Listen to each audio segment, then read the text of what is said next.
काय मग मैत्रिणींनो, टम्म फुगलेली गरमागरम पिठलं भाकरी खायला कोणाला आवडत नाही? सगळ्यांनाच आवडते. तर तीच टम्म फुगलेली गरमागरम बाजरीची भाकरी कशी करायची हे मी आज तुमच्यासोबत शेअर करणार आहे. त्यासाठी व्हिडिओ शेवटपर्यंत बघायचा आहे. व्हिडिओ आवडला तर लाईक, शेअर, कमेंट, सबस्क्राईब नक्की करायचं आहे. आणि व्हिडिओ शेवटपर्यंत बघायचा आहे. मी अगदी छोट्या छोट्या टिप्स तुमच्यासोबत शेअर करणार आहे. महत्त्वाच्या 4 टिप्स शेअर करणार आहे. त्यासाठी तुम्हाला व्हिडिओ शेवटपर्यंत बघावा लागणार आहे आणि मला एक कमेंट करायची आहे. तर बघा, भाकरी टम्म फुगल्यानंतर तिचा पापुद्रा असा मोकळा होतो आणि छान भाकरी मऊ लुसलुशीत होते. तर मित्रांनो, सगळ्यात आधी आपल्याला लागणार आहे फक्त एक परात, तवा, बाजरीचं पीठ आणि आवश्यकतेनुसार पाणी आणि उलटणं, एवढ्या गोष्टी लागणार आहे. बेसिक गोष्टी आहेत, त्या काही मी सुरुवातीपासून दाखवलेल्या नाही आहेत. म्हणजे शेवटची भाकरी राहिलेली आहे. म्हटलं आज तुमच्यासोबत अगदी बेसिक व्हिडिओ शेअर करावा, त्यासाठी मी हा व्हिडिओ शूट करते आहे. व्हिडिओ शेवटपर्यंत नक्की बघा. पीठ घेताना एवढं लक्षात ठेवा की तुम्हाला जितकी भाकरी करायची आहे, एकच भाकरी करायची, तर एकाच भाकरीचं पीठ घ्या. जास्ती भाकरीचं पीठ एकदाच मळून ठेवू नका, कारण पीठ कोरडं पडतं. पीठ घेताना पीठ नवीन पीठ घ्या. जास्तीत जास्त जुनं पीठ घेतलं तर पीठ कडूही असतं आणि भाकरीला तडेही खूप प्रमाणात जातात. त्यामुळे पीठ मळताना एकाच भाकरीचं पीठ मळा आणि त्यानंतर पीठ घेताना ताजे पीठ घ्या. शिळं पीठ घेऊ नका, म्हणजे जास्ती दिवसाचं पीठ घेऊ नका. आणि पाणी टाकतानाही लागेल तितकं, लागेल तेवढंच पाणी टाकून पीठ भिजवा. म्हणजे पीठ अगदी पाण्याचा गचकाही होत नाही, चिखलही होत नाही आणि अगदी मऊ लुसलुशीत तुम्हाला भाकरी करायची असेल तर पीठ चांगलं रगडून मऊ करायचं असतं आणि त्यानंतर ती भाकरी करायची. पाणी टाकून, पाण्याचा गचका करून मग ते थापून त्याची भाकर करायची नाहीये.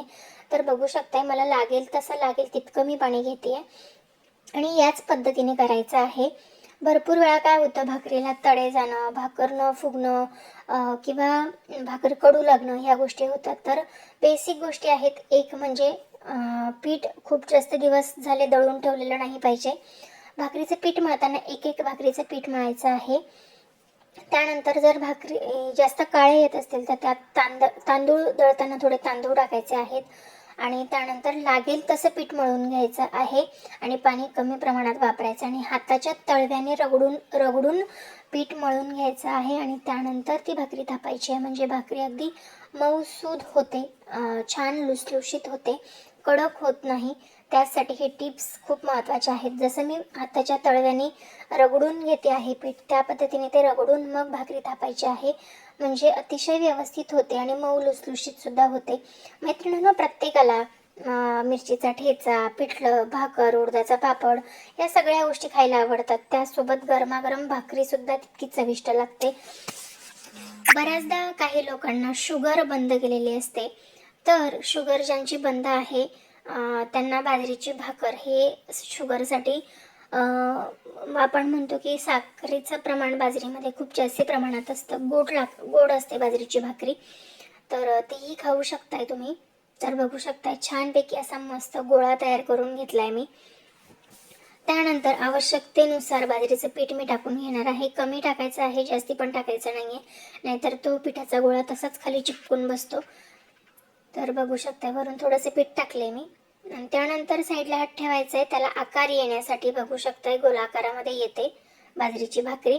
त्यानंतर परत एकदा पीठ खालचं हलवून घ्यायचं आहे आणि परत तुम्हाला जर दाबून ठेवता आली तर दाबून ठेवायची आहे.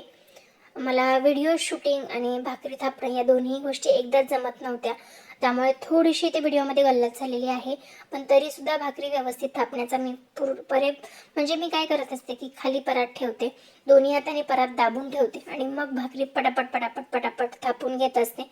तर बघू शकता, तरीसुद्धा भाकरी अगदी व्यवस्थित गोल अशी थापून झालेली आहे आणि असा हात लावून जेव्हा तुम्ही भाकरी गोल करून घेता तेव्हा त्या भाकरीला व्यवस्थित आकार येतो. तर याच पद्धतीने तुम्हाला बाजरीची भाकरी थापून घ्यायची आहे. खूप वेळ लागत नाही, फारसा वेळ लागत नाही. त्यानंतर मग दोन्ही हाताने बघू शकता, या पद्धतीने मी दोन्ही हाताने बाजरीची भाकरी उचलून तव्यावरती टाकून घेते. या पद्धतीने टाकायची आहे, धपकन पण टाकायची नाहीये. या पद्धतीने टाकून घेतली मी भाकरी. त्यानंतर बाजरीची भाकरी टाकल्यानंतर लागेल तितकं पसरवण्यासाठी जितकं पाणी लागेल तितकं घ्यायचं आहे. भाकरीच्या खालीही फार पाणी गेलं नाही पाहिजे किंवा भाकरीवरतीही कोणताही पृष्ठभाग कोरडा राहायला नाही पाहिजे. कोरडा राहिला तर तडे खूप जास्ती प्रमाणात जातात. तर बाजरीची भाकरी करताना वरती जेव्हा तुम्ही पाणी लावतात तर पूर्ण काठोकाठ पूर्ण भाकरीला व्यवस्थित पाणी लावून घ्यायचं आहे. कोरडा कुठेही ठेवायचं नाहीये.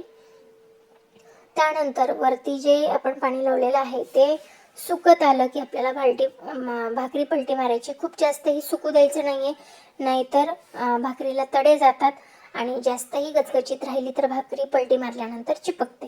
त्यामुळे मध्यम असं सगळीकडे पाणी आता सुकत आलंय थोडंसं असं आपल्याला वाटलं की आपण भाकरी पलटून घ्यायची आहे. पण मी आधी काठ मोकळे करून घेते, त्याची लगेच पलटी मारत नाही. आता तुम्हाला पाणी ओलसर दिसलं असेल तर ते ओलसर पाणी इथे आहे अजून, त्यामुळे मी जरा थांबते. पण खूप पण थांबायचं नाहीये, नाहीतर भाकरीला पाठीमागून तडे जातात. ते मी तुम्हाला पुढे दाखवणारच आहे. आता भाकरी बऱ्यापैकी सुकलेली आहे. आता मी ती पलटी मारून घेणार आहे.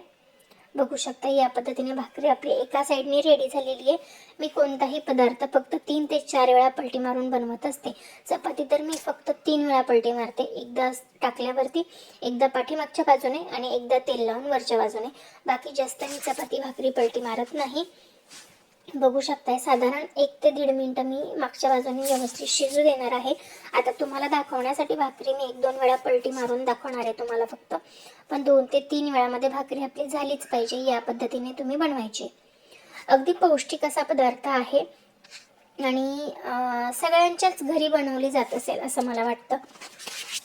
बाजरीची भाकरी, वांग्याचं भरीत, बाजरीची भाकरी, वांग्याची भाजी, बाजरीची भाकरी, पिठलं, बाजरीची भाकरी, ठेचा, बाजरीची भाकरी आणि उडदाचं घुटं, ह्या गोष्टी खूप सुंदर लागतात, चविष्ट लागतात खाण्यासाठी. त्या तुम्ही जेव्हा बनवतात ना, बाजरीची भाकरी बनवलेली असेल आणि पातळ कोणतीही काळा रस्सा असेल, मटणाची भाजी तर अप्रतिम लागते. त्याचसोबत तुम्ही बाजरीची भाकरी जर बनवली तर अतिशय उत्तम. त्यामुळे म्हटलं आज तुमच्यासोबत साधी सोपी सिंपल रेसिपी शेअर करावी, त्यासाठी मी हा व्हिडिओ शेअर केलेला आहे. चॅनलवर नवीन असाल तर सबस्क्राईब नक्की करा. सबस्क्राईब केल्यानंतर बेल आयकॉन सुद्धा नक्की प्रेस करा. बघू शकता पाठीमागच्या बाजूने सुद्धा अगदी खरपूस अशी भाजून घेतलेली आहे आपण. सगळीकडनं भाजली गेलेली आहे. पाणी थोडं जास्त सुकल्यामुळे तडे जाऊ शकतात, हे मी तुम्हाला आधीच सांगितलं होतं.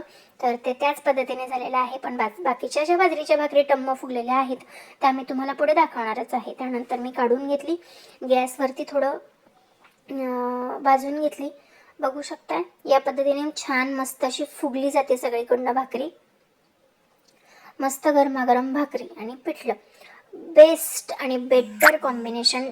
छान अशी झालेली आहे आपली भाकरी. आता बघू शकता मस्त रेडी आहे, खरपूस भाजून झालेली आहे. तर याच पद्धतीने मी सगळ्या भाकरी करून घेतलेल्या आहेत. गरमागरम भाकरी, वांग्या बटाट्याची भाजी आज आमच्याकडे रेसिपी आहे. तर मैत्रिणींना तुम्हाला आजचा माझा छोटासा व्हिडिओ कसा वाटलाय हे मला एक कमेंट करून सांगा. व्हिडिओ आवडला असेल तर व्हिडिओला लाईक करा आणि आजची रेसिपी तुम्हाला कशी वाटली हे मला कमेंट करून नक्कीच सांगा. तुम्ही कमेंट करायला ज्यावेळेस जाता तिथे बाजूला हाईप हे ऑप्शन आहे, ते सुद्धा नक्की प्रेस करा. बघू शकताय खूप छान मस्त असा पोपडा आलेला आहे. छान पूर्ण अशी टम्म भाकरी फुगलेली आहे. बघू शकता अशी भाकरी ज्यावेळेस होते ना त्यावेळेस ती परिपूर्ण होते. चला तर मग भेटूया नवीन व्हिडिओमध्ये नवीन काहीतरी घेऊन. तोपर्यंत बाय बाय. श्री स्वामी समर्थ. जय जय स्वामी समर्थ.